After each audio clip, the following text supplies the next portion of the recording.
नमस्ते जी। 20वीं दृश्य श्रव्य कणिका सत्यार्थ प्रकाश स्वाध्याय एवं प्रवचन माला आप सभी धर्म प्रेमी महानुभावों का हृदय पूर्वक स्वागत है।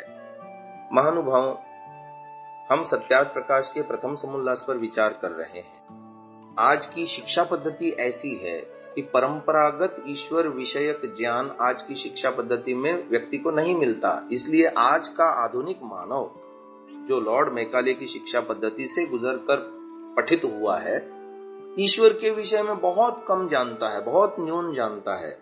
क्योंकि जो परा विद्या के दर्शाने वाले हमारे वेद आदि, उपनिषद आदि और अन्य जितने ग्रंथ हैं, उसको पढ़ने का, सुनने का, जानने का आज के आधुनिक मानव को अवसर ही नहीं मिलता। और ऋषि दयानंद ने कितना बड़ा उपकार किया है सत्यार्थ प्रकाश के प्रथम समोल्लास में, 7वें समोल्लास में और 9वें समोल्लास में ईश्वर विषयक जानकारी भरपूर दी है। और अन्यत्र भी जहां जहां प्रसंग आया है वहां वहां अन्य समोल्लासों में भी और 11वें, 12वें, 13वें, 14वें समोल्लासों में भी अन्य मतांतरों की समीक्षा करते हुए सत्य सनातन वैदिक धर्म की मान्यताओं को ऋषि दयानंद ने पूरे के पूरे सत्यार्थ प्रकाश ग्रंथ में इतना बड़ा खजाना दिया है हमारे सामने।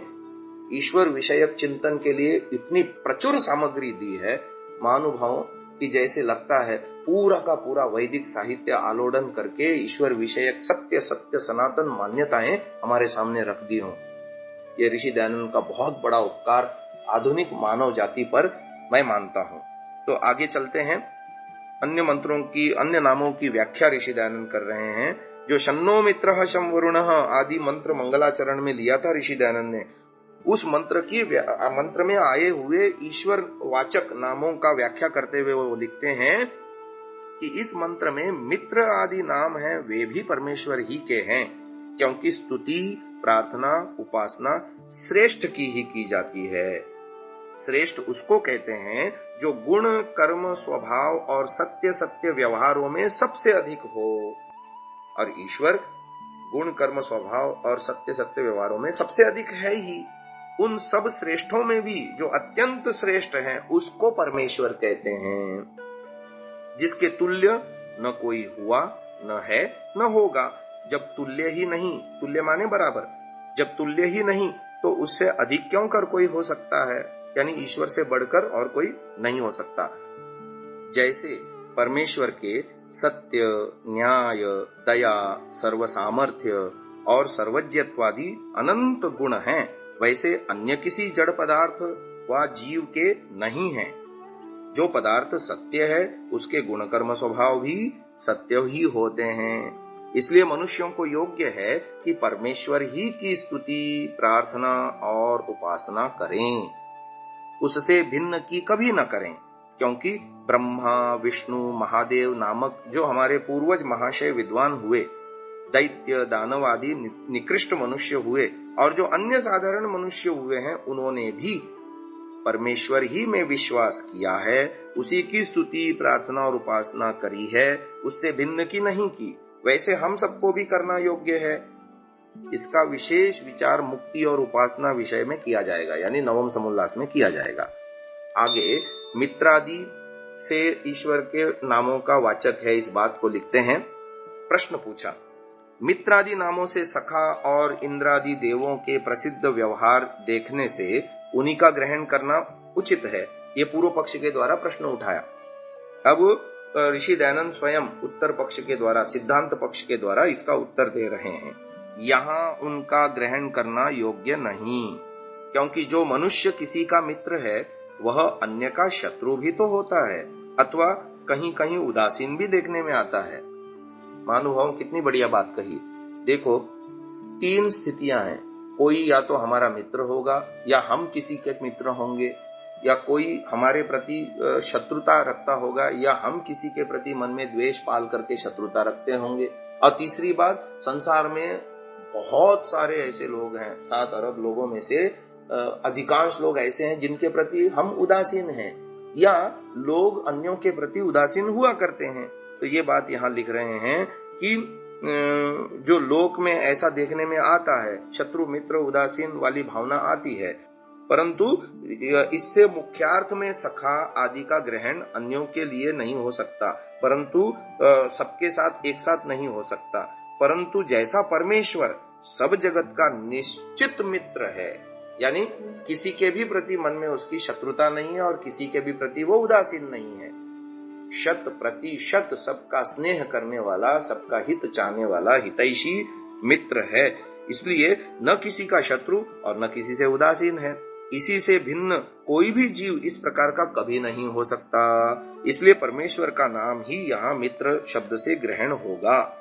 गौण अर्थ में मित्र आदि हम अन्य मनुष्यों को सुहृद, यानी जो हमारा हित चाहते हैं, जो हमारा भला चाहते हैं, जो हमारे प्रति सहृदयता रखते हैं, ऐसे सुहृद मनुष्यों को भी हम गौण अर्थ में मित्र आदि कह सकते हैं।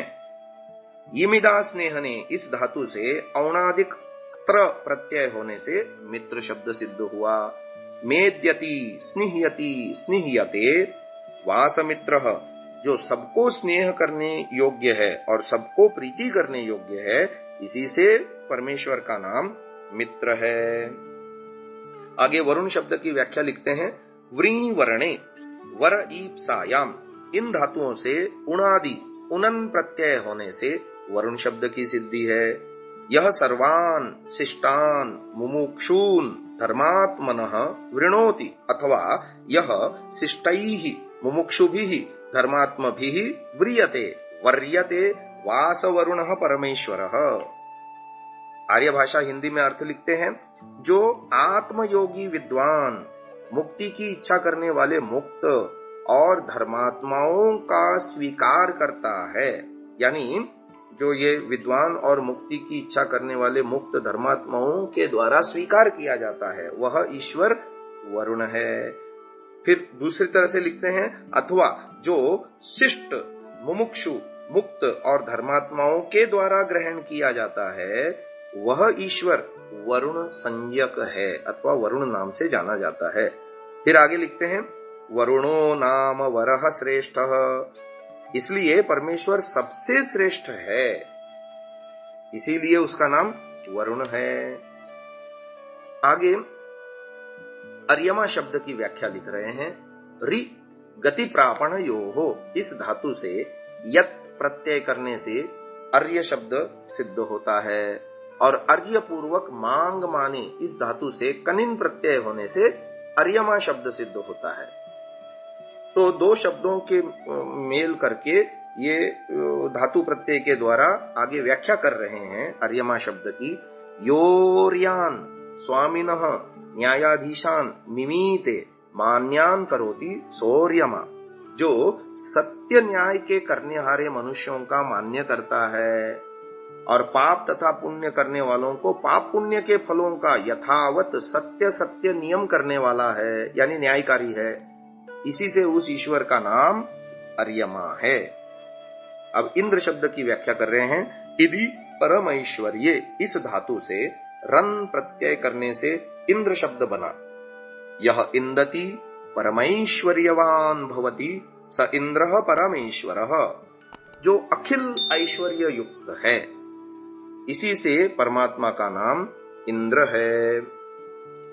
अब बृहस्पति शब्द की व्याख्या कर रहे हैं।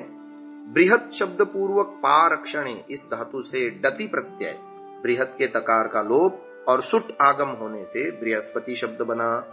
यो बृहताम आकाशादीनाम पतिः स्वामी पालयिता स बृहस्पतिः, जो बड़ों से भी बड़ा और बड़े बड़े आकाश आदि ब्रह्मांडों का स्वामी है, इससे उस परमेश्वर का नाम बृहस्पति है।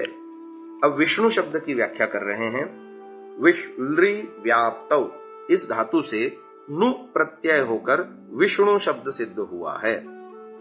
वे वेष्टि व्याप्नोति चराचरम जगत स विष्णु, चर और अचर रूप जगत में सर्वत्र व्यापक होने से परमात्मा का नाम विष्णु है। आगे उरुक्रम शब्द की व्याख्या आ रही है।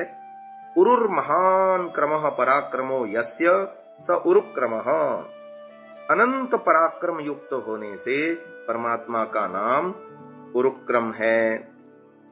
यह परमात्मा उरुक्रमः महान पराक्रम युक्त, मित्र सबका सुहृद यानी अविरोधी है जो, सदा स्नेह करने वाला है जो, वह शम सुखकारक होवे। वरुण सर्वोत्तम है जो, शम हमारे लिए सुखकारक होवे। वह अर्यमा न्यायाधीश है जो, शम सुख प्रचारक। वह इंद्र सकल ऐश्वर्यवान, शम सकल ऐश्वर्यदायक। वह बृहस्पति ही सबका अधिष्ठाता विद्याप्रद, और विष्णु जो सब में व्यापक परमेश्वर है, वह नह हमारा शम कल्याणकारक भवतु होवे। यह जो प्रथम मंगलाचरण में महर्षि दयानंद जी ने मंत्र उद्धृत किया था, उसकी व्याख्या यहाँ पर पूर्ण होती है। आगे अन्य नामों की व्याख्या अगली दृश्य श्रव्य कणिका में करेंगे। अब इसको यहीं विराम देते हैं। ओम।